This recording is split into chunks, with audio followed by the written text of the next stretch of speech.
सकाळी आपण मंदिराची साफसफाई पाहिली होती आणि आता हे पहा, छान अशी रांगोळी काढून पालखीसाठी आम्ही रेडी आहोत. काही वेळातच पालखीचं आगमन होईल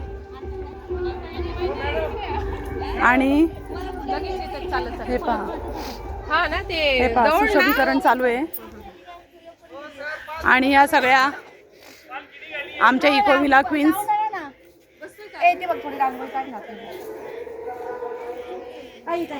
रांगोळी काढून तयार आहे. छान अशी रांगोळी काढलेली आहे. दीपा,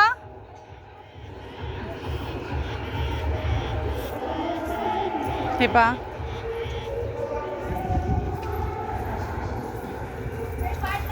सर्व मंदिरांभोवती रांगोळी काढली आहे. आणि हे पहा, आता आतमध्ये रांगोळी काढायचं काम चालू आहे.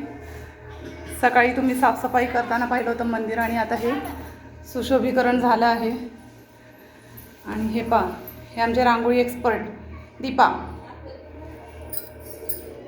हिच्याशिवाय आमच्या मंदिरातली रांगोळी पूर्णच होत नाही. चला आता भेटूया पुढच्या पार्टमध्ये. बाय.